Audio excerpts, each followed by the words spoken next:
वंदे वंदे।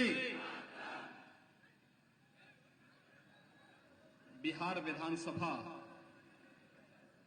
के चुनाव में आज की इस चुनावी सभा में उपस्थित लोकप्रिय सांसद और केंद्रीय मंत्री माननीय श्री अश्विनी चौबे जी, राज्यसभा के माननीय सांसद श्री विवेक ठाकुर जी, भारतीय जनता पार्टी के लोकप्रिय प्रत्याशी श्रीमान दीपक शर्मा जी, किसान मोर्चा के प्रदेश के अध्यक्ष सरोज रंजन पटेल जी, अशोक वर्मा जी, जिला प्रभारी सीडी शर्मा जी,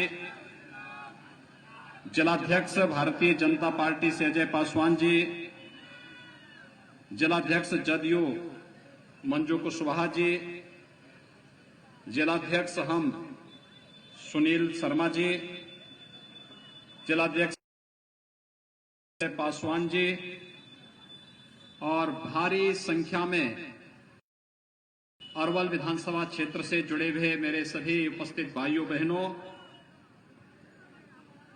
इस सृष्टि के पालक भगवान विष्णु की इस पावन धरती को मैं कोटि कोटि नमन करते हुए आप सबका अभिनंदन करता हूं।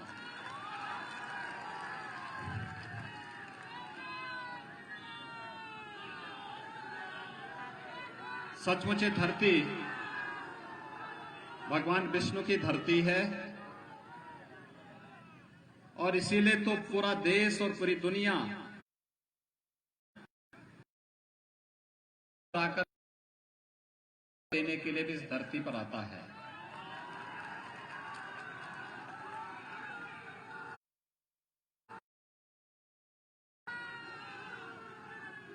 महात्मा बुद्ध ने भले ही जन्म कपिलवस्तु में लिया हो, लुम्बिनी में लिया हो,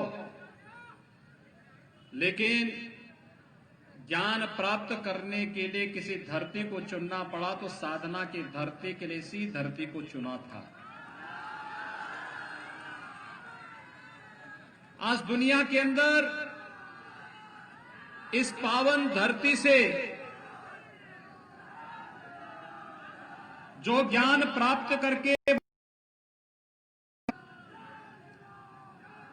मानवता के कल्याण का संदेश दिया, दुनिया की एक बड़ी आबादी आज बौद्ध परंपरा को मानती है और भारत के शांति और सौहार्द के उस संदेश को जन जन तक पहुंचाने का कार्य कर रही है। इसलिए सचमुच बिहार की धरती भारत की उस पवित्र परंपरा की धरती है जिसने हर कालखंड में भारत को नेतृत्व दिया है। और आज एक बार फिर से जब बिहार विधानसभा का चुनाव होने जा रहा है, वह भी वैश्विक महामारी कोरोना कालखंड में आपके उत्साह को देख करके मैं सचमुच आप सभी अरवल वासियों का हृदय से अभिनंदन करता हूं, आपका स्वागत करता हूं। भाइयों बहनों, मुझे आपसे अपील करनी है कुछ दो मुद्दों पे। पहली अपील, कोरोना के खिलाफ देश की लड़ाई को 135 करोड़ लोगों के हित में प्रधानमंत्री मोदी जी के नेतृत्व में लड़ा जा रहा है। और आपने देखा होगा कि देश के अंदर समयबद्ध ढंग से उठाए गए कदमों के कारण 135 करोड़ की आबादी को प्रधानमंत्री मोदी जी के नेतृत्व में भारत बचाने में सफल रहा। लॉकडाउन की कार्रवाई में भले कुछ लोगों को तात्कालिक परेशानी हुई होगी, लेकिन हर गरीब को राशन मिल जाए, हर गरीब को रसोई गैस का निःशुल्क सिलेंडर उपलब्ध हो जाए और प्रधानमंत्री गरीब कल्याण रोजगार अभियान का शुभारंभ तो प्रधानमंत्री जी ने इसी बिहार की धरती से प्रारंभ करके हर हाथ को काम देने के भी एक अभियान को आगे बढ़ा करके आत्मनिर्भर भारत की परिकल्पना को साकार करने कार्य भी किया था। भाइयों बहनों, जहां पर राशन देने में कोई भेदभाव नहीं, शासन की सुविधा को देने में कोई भेदभाव नहीं, किसी भी प्रकार का न जाति का भेद, न क्षेत्र का, न मत और मजहब का, सबका साथ, सबके विकास के भाव के साथ प्रत्येक नागरिक को शासन की सुविधा से जोड़ने का कार्य प्रधानमंत्री नरेंद्र मोदी जी ने देश के लिए और श्री नीतीश कुमार जी ने बिहार के लिए किया है। मुझे लगता है कि सत्ता प्राप्त करने का आधार इस वर्तमान में केवल प्रधानमंत्री मोदी जी के नेतृत्व में भारतीय जनता पार्टी को और बिहार के अंदर नीतीश कुमार जी के नेतृत्व में एनडीए के प्रत्याशियों का यह अधिकार बनता है कि जनता जनार्दन आप निर्णय लेकर के इन प्रत्याशियों के पक्ष में अपना वोट दे। याद करिए, नीतीश जी के सत्ता में आने के पहले बिहार की स्थिति क्या थी? बिहार के नौजवानों के सामने पहचान का संकट था। बिहार के अंदर नक्सलवाद चरम पर बोल रहा था।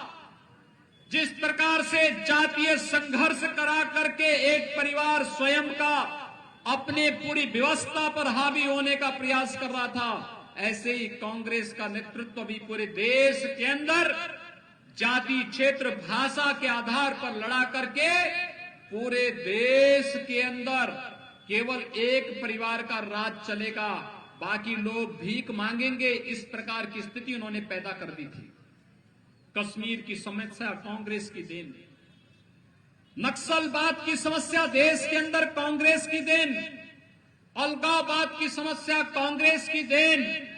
लेकिन गरीबों के लिए कोई योजना बने, किसानों के लिए योजना बने, नौजवानों के लिए योजना बने, महिलाओं के लिए योजना बने, बिना भेदभाव के बने, ये कभी कार्य ईमानदारी के साथ उन्होंने करने का प्रयास नहीं किया। भाइयों बहनों, ये कार्य प्रारंभ हुआ जब प्रधानमंत्री के रूप में 2014 में नरेंद्र मोदी जी देश के प्रधानमंत्री बनते हैं। आपने देखा होगा, प्रधानमंत्री बनते ही मोदी जी ने सबसे पहला काम किया गरीबों का खाता खुलवाने का, जनधन अकाउंट खोलने का। प्रधानमंत्री मोदी जी ने दूसरा कार्य किया, हर घर को शौचालय उपलब्ध कराने का स्वच्छ भारत मिशन में 2 अक्टूबर 2014 में प्रारंभ किया। तीसरा कदम उठाया, गरीबी रेखा के नीचे जीवन यापन करने वाले परिवार को एक एक आवास उपलब्ध कराएंगे। चौथा काम किया, हर गरीब के घर में रसोई गैस का सिलेंडर पहुंचाने का।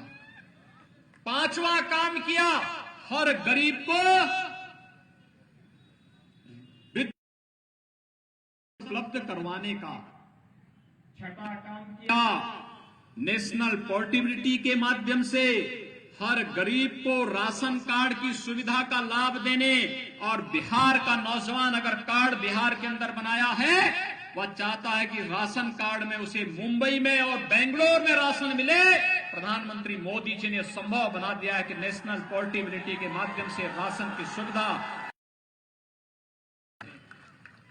मोदी जी ने एक काम और किया, आयुष्मान भारत में हर गरीब को 5 लाख रुपए सालाना स्वास्थ्य बीमा का कवर देने का कार्य भी प्रधानमंत्री मोदी जी ने किया। और प्रधानमंत्री मोदी जी ने हर किसान को 6,000 रुपए सालाना देने का कार्य भी अगर किसी ने किया, प्रधानमंत्री मोदी जी ने प्रधानमंत्री किसान सम्मान निधि में दिया। भाइयों बहनों, मैं पूछना चाहता हूं, कांग्रेस, राजद और भाकपा माले के प्रत्याशियों से पूछिए, उन्होंने अपने शासन काल में गरीबों के लिए क्या किया है। ये मकान अगर वे देते तो मोदी जी को घोषणा करने की स्थिति नहीं आती। मोदी जी के पहले अगर वे लोग दे दिए होते तो ये पैसा विकास में खर्च होता, लेकिन उन्होंने नहीं किया। मोदी जी ने विकास भी किया है, गरीबों के कल्याण का मार्ग भी प्रशस्त किया है, और इसलिए मोदी जी के नेतृत्व में भारत आज एक भारत श्रेष्ठ भारत बन रहा है। इस एक भारत श्रेष्ठ भारत के लिए बिहार के अंदर नीतीश कुमार जी के नेतृत्व में सरकार बननी आवश्यक है। दूसरा, भाइयों बहनों, हम हमेशा कहते थे कि रामलला हम आएंगे, मंदिर वहीं बनाएंगे।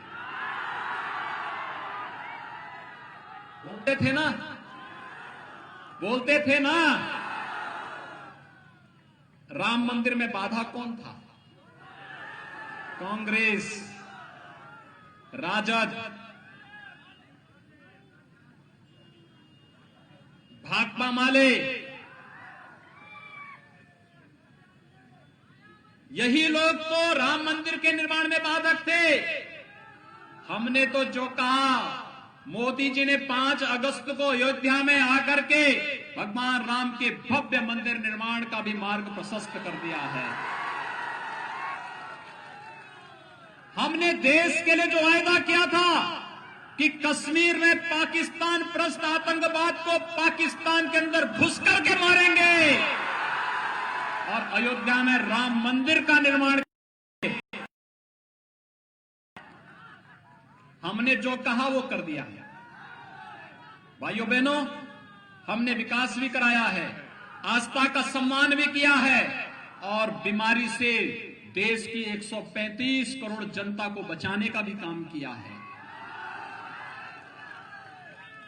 लेकिन कांग्रेस में, आपने कांग्रेस के एक नेता का बयान पढ़ा होगा अभी, कांग्रेस के एक नेता का बयान आपने पढ़ा होगा अभी। वो पाकिस्तान की तारीफ कर रहे थे। क्या पाकिस्तान की तारीफ होनी चाहिए क्या? मैं पूछना चाहता हूं, क्या पाकिस्तान की तारीफ होनी चाहिए? पाकिस्तान आपका हितैषी है? फिर कांग्रेस के नेता पाकिस्तान के पक्ष में क्यों बोल रहे हैं?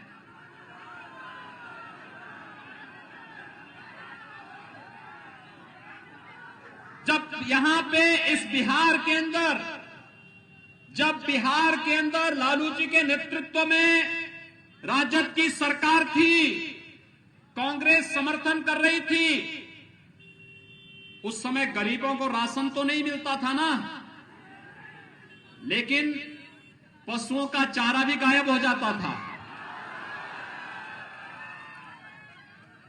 यानी मनुष्य की बात तो दूर, जो लोग पशुओं तक को न छोड़ते हो, तो भाइयों बहनों, क्या वे वोट पाने के अधिकारी हैं क्या? आप देखना, प्रधानमंत्री मोदी जी ने कहा, पहला कार्यकाल देश की आम जनमानस की, गरीब के लिए, किसान के लिए, नौजवान के लिए, महिलाओं के लिए, इनके उत्थान के लिए कार्य का, और दूसरा कार्यकाल देश से आतंकवाद को समाप्त करने का, नक्सलवाद को समाप्त करने का और देश की आकांक्षाओं के अनुरूप भगवान राम के भव्य मंदिर निर्माण का मार्ग प्रशस्त करने का होगा। हो रहा है ना? कश्मीर में धारा 370 समाप्त हो गई ना। अब कश्मीर में हमारे जवानों के ऊपर कोई पाकिस्तान प्रस्त आतंकवादी हमला करने का दुस्साहस नहीं कर सकता है, क्योंकि उसे मालूम है हमला करेंगे तो फिर राम नाम सत्य है, तय है।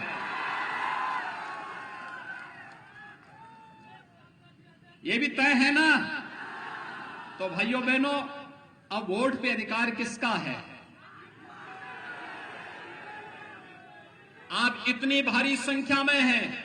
देखिए, मैं सच बताऊं, जब मैं आज सुबह लखनऊ से चला था, मुझे वहां पे एक सज्जन ने पूछा कि कितनी भीड़ होगी। मैंने कहा, यार देखो, कोरोना कालखंड है, 2000-2500 की भीड़ रहेगी। यहां पे मैं देख रहा हूं 25-30 हजार की भीड़ आ गई है।